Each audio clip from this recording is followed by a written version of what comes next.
Here's a list of the, or at least the number, I should say. I'm not going to list them all. The number of players on the list for Texas opponents. Georgia has 5. Michigan has 7.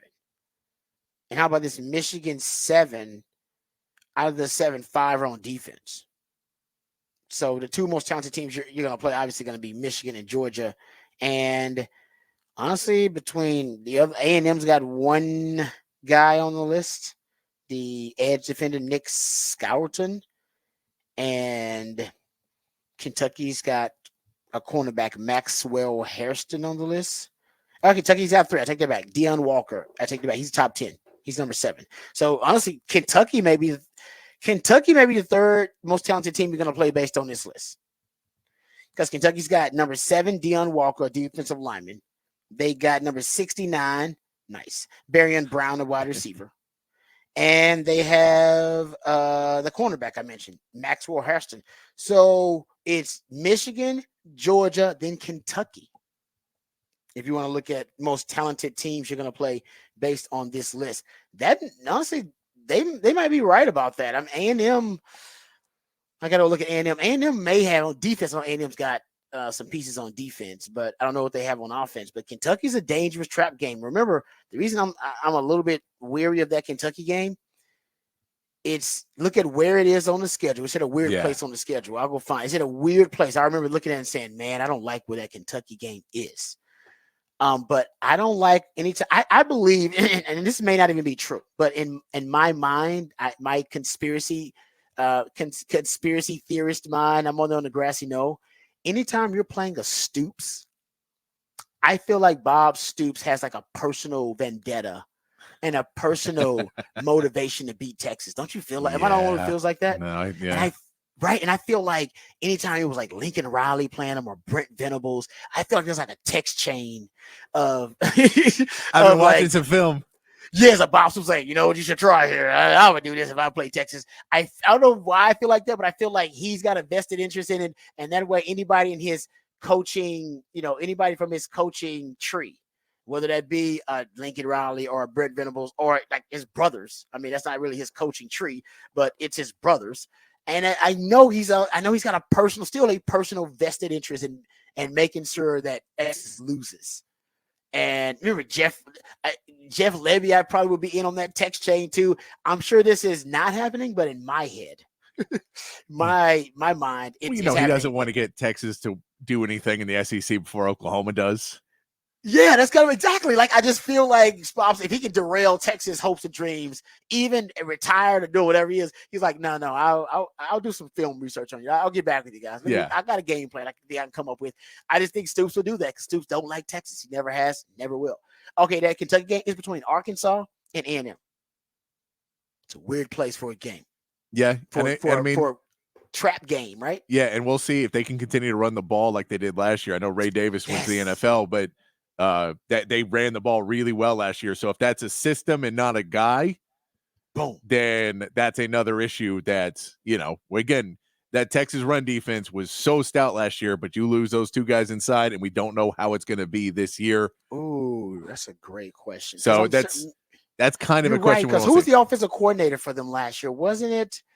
Man, maybe it wasn't last year. Yes. Okay. That makes sense. Okay, now I'm putting it together. It was Liam Cohen. For those who don't know, Liam Cohen he's a Sean McVay guy.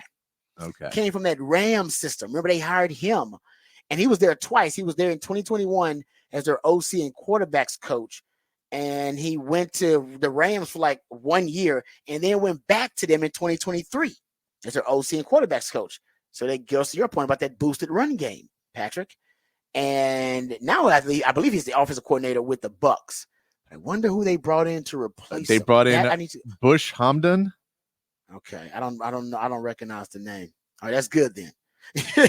Well, I'm trying to not recognize that because I didn't want it to be Liam Cohen because I was like, man, that was him. Yeah. That would make sense about that run game that was so formidable. So now maybe that run game, maybe that was the system. To your point, it may be. Yeah, he's most recently the offensive coordinator of Boise State. Okay, I like that. Well, I like it for Texas. One point. I don't want the Sean McVay disciple down there running the offense against Texas. Yeah. I don't want that because we know the one thing that I think you can expose Texas on potentially is where, and even Sark's worried about it, that interior D line. Yeah. They're running the rock right at you. And they were able to run that rock Yeah. last year. Michigan's gonna try to run that rock at you. Georgia's gonna try to run that rock right at you. So there you go. Texas players listed on the top 100 list. Okay, how about this real quick? So I want to get to this as well. So my man Statso War, he does a really good job with advanced analytics. He's a data scientist. And Parker Fleming's his name, but that's his Twitter handle if you want it. So he did a metric of average win totals of conference opponents in every power conference, but he did the SEC, of course. And it's for the 2024 season based on FanDuel's current win totals for teams and FanDuel's current lines for every game they have for teams. Right. So he's using basically FanDuel's information. And based on this metric, he's got Oklahoma with the highest average win totals of conference opponents in SEC play, 8.8. Based on, like I said, the FanDuel futures. He's got their average win total of their opponents at 8.8 wins. He's got Arkansas at 8.6 wins, Florida at 8.6, Mississippi State at 8.5, Vanderbilt at 8.5, South Carolina 7.8, Bama, Georgia at 7.75, Auburn and Kentucky at 7.5, A&M at 7.1. Ole Miss's average win total of conference opponents at 6.7, LSU at 6.62, Missouri at 6.38, Tennessee at 6.38, and Texas last at 6.2.